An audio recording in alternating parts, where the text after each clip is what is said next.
महाराज जी हैं जिनके अथक प्रयास से, उनकी मेहनत से ये कार्यक्रम अब हर साल शरद पूर्णिमा के दिन आयोजित हो रहे हैं। मैं उनके चरणों में प्रणाम करती हूँ और साथ ही उनका स्थान लेने वाले परम श्रद्धेय रण सिंह महाराज जी, उनके भाई हैं। मैं मिली हूँ पहले भी, पर अब बेचारे थोड़ी उम्र उनकी भी हो गई है। उनको भी प्रणाम करती हूँ। आदरणीय माता जी को प्रणाम, और उनके साथ में आए हुए सभी हमारे शिव पंथ से जुड़े हुए सभी महाराज को प्रणाम करती हूँ।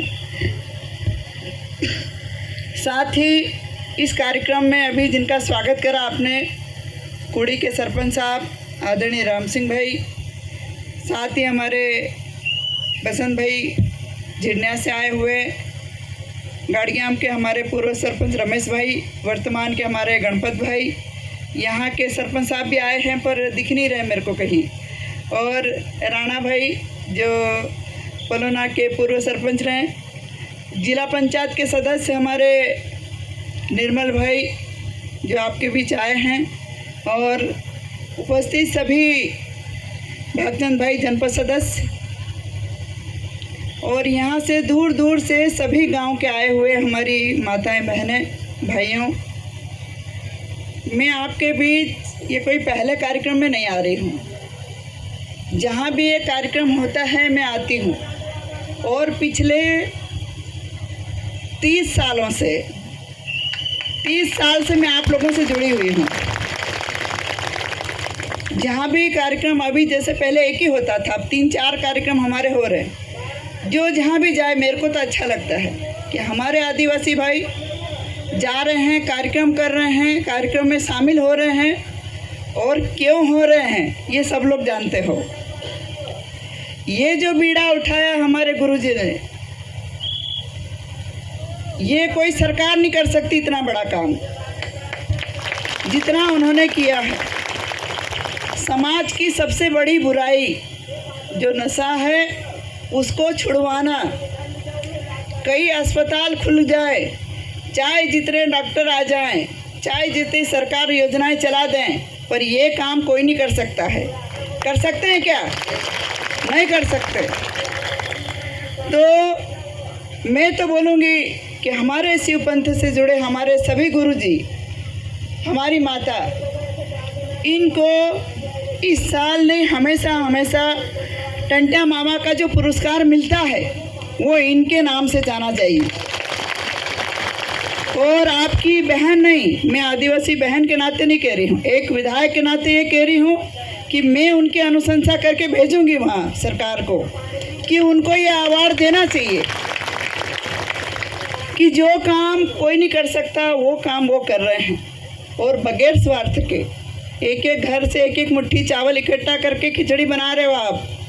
तो ये जो मंच पे जिनके चेहरों पे नूर दिख रहा है, ये पहले कई दिन सालों से अपने उससे मुक्ति पाके आज बैठे हैं। ये इनकी बात सुनूंगी मैं थोड़ी देर बाद, आप लोग कहेंगे, पर ये जितने महाराज बने हैं, महाराज की जो पदवी दी है ना, वो कोई छोटी नहीं है।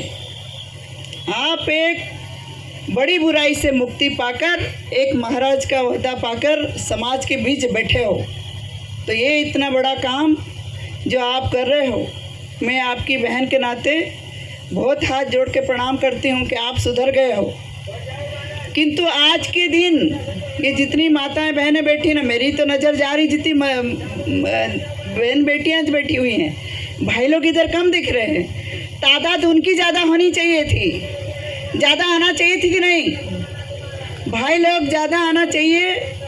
दीदी उन तो देखने आई कि कैसा करते हैं, ताकि उनका जीवन सुधर जाए। सही बात है कि नहीं?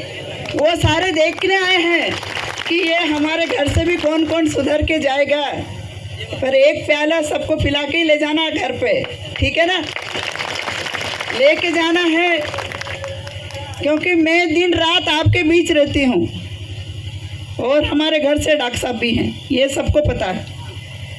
जितनी तकलीफ नशा करने के बाद हमारे भाइयों को जो होती है, सबसे ज़्यादा उनके परिवार वालों को होती है।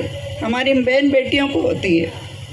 बीमार हो, एक्सीडेंट हो, लड़ाई झगड़ा हो, सारा पूरा परिवार बर्बाद होता है कि नहीं? और इससे सुधार होना चाहिए।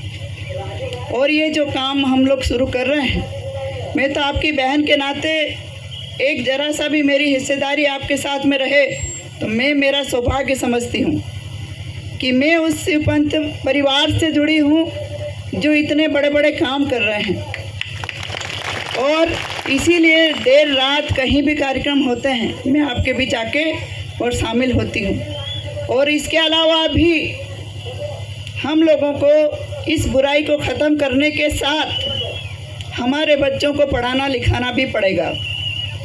और तब भी कब पढ़ेंगे बच्चे? जब इस बुराई को घर से निकालेंगे तब पढ़ेंगे, वो भी तभी पढ़ेंगे ना। बिल्कुल ये सही बात है। बच्चे पढ़ेंगे लिखेंगे तो निश्चित ही आगे चल के परिवार का उद्धार करेंगे।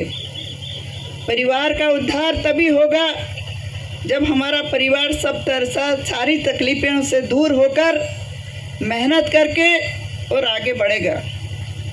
चाहे जितनी परिवार की आमदनी हो, सारा पैसा एक जात वो भाई लोग जो करते हैं, हो सकता है मेरे को अगली बार आऊँगी तो वो चिल्लाएंगे भी कि क्या क्या बोल गई, पर सही बोल रही हूँ मैं, सही बोल रही हूँ कि नहीं? सही बात। जो परिवार समाज को सुधार जिससे आता है वो बोलने में कभी हिचकना नहीं चाहिए। और मुझे सबसे ज़्यादा खुशी होती है जब मैं किसी गांव में जाती हूँ और एक परिवार से मिलती हूँ और मुझे कहते हैं महाराज का घर है, मैं समझ जाती हूँ ये कौन से महाराज का घर है ये। और आज की तारीख में ये सुधार इनमें इतना आया कि अब इनके नाते रिश्तेदारी भी महाराज ही करने लग गए हैं। अब देख लो, तुम्हारे को छाट के रख देंगे आने वाले दिनों में। सही है कि नहीं? तो ये परिवार का उद्धार जो पहली सीढ़ी है वो काम हमारे गुरुजी ने शुरू किया, जो आज हमारे बीच नहीं है पर हमारे भगवान से कम भी नहीं है वो। सही है ना? हमारे भगवान से कम भी नहीं है, जिन्होंने हमको अच्छा रास्ता दिखाया, परिवार को सुधारने का रास्ता बताया और खुद की तकलीफ झेल कर भी गांव जाना। ये महाराष्ट्र से लगा के मध्य प्रदेश की ये पूरी बाउंड्री जो जितने क्षेत्र में आदिवासी भाई लोग रहते हैं, मुझे लगता है हर गांव में इनके कार्यक्रम हो गए हैं, हर कार्यक्रम हर गांव में हो गए हैं। और जो जिम्मा जो हमारे महाराज बने हुए बड़ी ताकत के साथ, बड़ी जवाबदारी के साथ ये कार्यक्रम आयोजित करते हैं। और कई महीनों से बेचारे गांव जाकर ये आयोजन करके और मेरे पास भी आए थे। मैंने कहा मैं ज़रूर आऊँगी आपके यहाँ। आप लोगों ने बड़ी अच्छी तैयारी करी है, इसके लिए भी बधाई देती हूँ। और एक आदिवासी बहन के नाते मैं भी, मेरा परिवार, मेरे माता पिता ने मेरे को इतना ही किया कि मेरे को पढ़ा लिखा के आगे बढ़ाया, तो मैं आज विधायक के रूप में आपके बीच हूँ। आपकी बात हर प्रयास के साथ भोपाल और हर जगह उठाती हूँ कि मेरे भाइयों के साथ इस तरह की योजना बनाओ जिससे हमारे भाइयों में सुधार आएगा। आगे भी इस तरह से काम करते रहूँगी। जब आप मुझे बुलाओगे, जो तकलीफ़ आप मुझे बताओगे, सारी तकलीफ़ों को दूर करने का प्रयास मैं करूँगी। आप सबने मेरा स्वागत किया, इसके लिए भी बहुत बहुत धन्यवाद। और ये पूरी टीम जिसने ये आयोजन करा है, काकोड़ा के साथ साथ में आसपास के सभी गांव के, उनको भी मैं धन्यवाद देती हूँ। उनके प्रति भी आभार व्यक्त करती हूँ कि उन्होंने इतना शानदार कार्यक्रम किया है। और आने वाले दिनों में भी इस तरह के कार्यक्रम आप करवाते रहें और हमारे गुरुजी और माताजी को बुलाते रहें, क्योंकि उनका बहुत बड़ा आशीर्वाद है। आशीर्वाद से पूरा समाज सुधार रहा है, तो क्यों ना हमारे भगवान को बार बार बुलाएं जो हमारे लिए इतना बड़ा आशीर्वाद देकर जाते हैं। पुनः मैं मेरी बात को यहीं ख़त्म करती हूँ। आप सभी ने स्वागत किया, इसके लिए बहुत बहुत धन्यवाद। एक बार और नारा लगाएंगे। देखो मेरा गला खराब है, आपका नहीं है। बोलो जय गुरु शिव पंथ के जय। बोलो जो गुरु, जोर से लगाओ ना, जय बोलो गुरुदेव की जय। बोलो गुरुदेव की जय। बोलो बंसिंह महाराज की। बहुत बहुत धन्यवाद। हेलो, बहुत बहुत धन्यवाद मैडम जी आपका। आप हमारे बीच उपस्थित होकर हमारे दूर दूर से आए हुए सभी भक्तजनों का मार्गदर्शन किया और उन्हें प्रवचन स्वरूप अमृतवाणी प्रदान करी है। इनसे हमारे सभी भाई बहनों का जीवन धन्य हो जाए और